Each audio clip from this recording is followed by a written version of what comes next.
Alright guys, so if you watched my video from yesterday on the Xbox games showcase, I said I was going to be talking about some of the games that they showed off for the Ubisoft event, which was today. So that's what we're going to be talking about here. We're going to start with Assassin's Creed, and we'll talk about Star Wars and the Avatar game, and really that's all I really found interesting here, but I really want to focus on these three. And so we're starting with Assassin's Creed, because that's kind of my middle ground game. I'm so concerned for this game. Because on one hand, I like that they're going back to the roots, the old stuff, because some people don't like the RPG stuff, right? Focus on storytelling and characters and all of that good stuff, right? I don't have a problem with that. My problem, where my concern is that from this gameplay, it looks like they're trying to combine the two. The HUD has a lot of the elements from the RPG games, the way the combat is set up and styled. Looks like it copies a lot of elements from the RPG games. Now, obviously, there's a lot less bullet spongeness and there are a lot less hits per enemy, but it still looks like it's copying over a lot of those mechanics. I'm just hoping that trying to blend both of them doesn't completely break the entire game. But my other concern that I've talked about a little bit before, I think, is that it's priced at $50. Now, obviously, I'm all for games being priced accurately and all of that stuff, but if they're going to switch to this model of releasing an Assassin's Creed game every year, 1 year a story game and 1 year an RPG game, but the quality and overall playtime of these games are going to just go down, that's not what I'm here for, right? Now, if it's $50 because it's just still just as good and the quality is as high, it's just a shorter experience, that's fine. I mean, look at, what was it, the Callisto Protocol or whatever it was last year that I put as like my number 1 or number 2 game, and it was like 6 hours long or something like that, 9 hours. I loved that game, right? It was very good. But something like Assassin's Creed I like for the world and the openness and getting to explore. So the story has to be really good here if that lower price point is for the lowered amount of content in the game. Now, obviously, that cannot be it. They haven't come out and said that for sure, but that's just my speculation here. But aside from that, the gameplay itself, it does look like classic Assassin's Creed, right? You're hiding in bushes among crowds, you can one-hit a lot of enemies, all of that good stuff, and it's a lot more story and character-based. Like I said earlier, there's traps like they introduced in, Revelations that they continued to build upon. So as long as, like I said, there's not a cut amount of content and the quality is there in the story, I think this could be a really good game. But let's talk about my lowest tier of these 3 games from the Ubisoft Forward event. Now, I've always been, what's the word I'm looking for, suspicious of this game because they showed a cinematic trailer and just haven't showed anything for, I think it's probably been a year now at this point, and I'm starting to see why. You know, this is going to be one of those games that you're not going to know until it comes out, right? I have no idea what they're going for here, if this is like an RPG, make your own character, if it's a linear story thing, if it's an open world thing. They didn't really give you a lot as to the type of game, and the stuff that you can tell is clearly gameplay doesn't look great, just from a visual perspective and from a gameplay perspective. Any segment that was clearly gameplay here screamed Far Cry to me. I don't know why, but just the animations, the way the character moved, the way the cutscenes look, it screams Far Cry. And if that's what they're going for, fine. But I think if they were going to base an Avatar game off of one of their already pre-made franchises that they have and use something to develop a new game, I think Assassin's Creed would have been a more appropriate tie-in here, but whatever. If that's what they want to go for, I hope it's good. I hope that, you know, obviously it's Game of the Year and it's 10 out of 10, but this is the one that I just think looks like an Xbox 360 game, honestly, again, both visually and gameplay. So I don't really have much to say because they didn't really show much, to be honest, but this is the one that I'm the most curious about to see what people think. This just screams Far Cry Primal to me. But you guys let me know, especially this one, what you think of this game in particular and the gameplay down in the comments below. Make sure to comment if you like this, if you think this looks really bad, if you think you just need to see more and know more about the game. But let's move on. I don't want to rant and go on too much about a game that we really don't know that much about. Let me talk about our Star Wars game.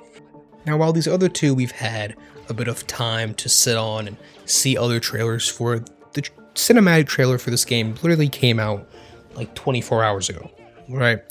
And so I've never turned around on a game so fast. I was absolutely not interested. If you watched my video yesterday, you can kind of tell, but I was going really easy on the cinematic trailer. I hated that trailer. That was not a good trailer. But this is what they should have just showed, right? And I get like they're a day apart, so it didn't really affect it that much. But this, aside from the guy's horrendous aim, looks halfway decent. So this game is going to heavily depend on one of three things, really, and at least for my enjoyment. And so the way I look at open world games is you can kind of split them into two options. You have something like Assassin's Creed, Ghost Recon, where it's huge, really open. You have story missions, but there's more side content than there's story missions, and you can pretty much just do whatever you want, and the gameplay throughout is relatively the same, right? Then you have something like God of War, Spider-Man's, games like that are more story focused, but they still have those open world segments in them. And that's what I think this needs to be.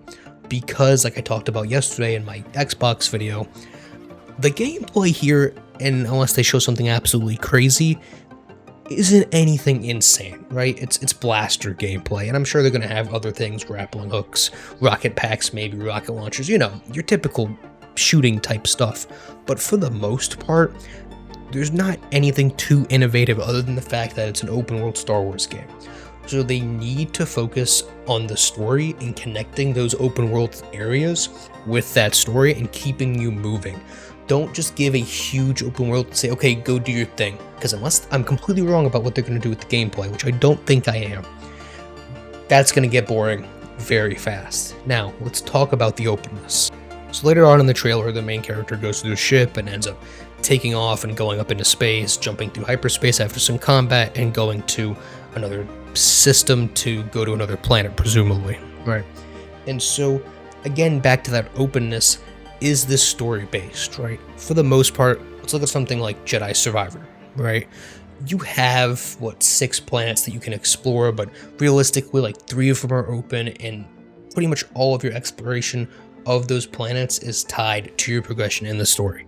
If they do something like that, I think that's perfectly fine, but then your detail on the planets, again, needs to be story-based. If they want to go really open and letting you go anywhere and do anything and take off, and you can go to all of these individual planets and the individual systems, then, like I said in my first point, the gameplay mechanics need to really, really be up there. I don't think just blaster and ship mechanics, if they go for that full openness, is going to keep you interested for the long playtime that comes with that. Now, my final point is the customization, right? They don't show too much of it here. They show a tiny little bit of RPG elements and like dialogue options and giving you, free reign within your ship. And a lot of open world games now have been going with that RPG style that's been a hot trend recently. And so what I want to know, right, like this, for example, going back to the openness, when they jump there, do they just have the HUD off and you were just going to a waypoint that they knew where it was and just are jumping for a story mission? Or can you just hit the jump button and jump somewhere, right? That's something that's going to depend on the type of game that they're going for. So back to the customization. If they're going for a more story-driven thing, you don't need that much customization. The story and the gameplay in a relatively short game, like let's say Jedi Survivor, can keep you interested for long enough, right? Jedi Survivor has customization, there is a lot of it, but take out the lightsaber and the droid and just stick to the clothes and the hairstyle, stuff like that for this game, and I think that could work. But if you want to go all out, you're making it this big open world game, make it full RPG, then you need ship customization, you need your companion robot customization, you need your little friend customization, clothing, hair, blaster, whatever other abilities you get. You need customization for all of that to keep you wanting to go around and go through this open world and collect everything, right? The only reason I spent all the time in Jedi Survivor running around in every single nook and cranny, Assassin's Creed Valhalla, Ghost Recon, is to get every single little bit and every single little tiny collectible that you can get to make your character look cooler and your stats increase and all of that stuff. Again, if they just go for a story kind of open world, kind of God of War style thing here, that's fine. Perfectly fine with that, not complaining. I'm just saying if they do decide to go fully open, which I think is what they're going to do, this is what they need to do. Now, let me make one final point that really doesn't have anything to do with the trailer at all. It's literally just a subjective point that I thought of while this was playing in the background, and I'm totally going to get claimed for that Star Wars music, but that's fine. Timeline-wise, plot-wise, setting-wise, and character-wise, this is perfectly set up for the Mandalorian to be in the game. That's all I'm gonna say, right? I'm not saying he's gonna be a main character. I'm not saying he's just gonna be a one-off side quest character, but the Mandalorians could totally be in this game.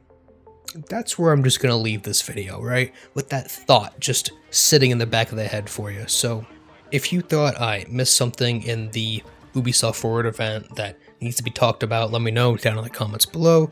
If you think I got one of these games totally wrong, if you 100% agree with me, whatever it is, comment down below your thoughts, especially on the Avatar game. That's the one I'm interested in. Am I just crazy and like it's actually good and I'm just tripping, or do other people think that looks awful as well? But again, let me know, and I'll see you guys on the next one.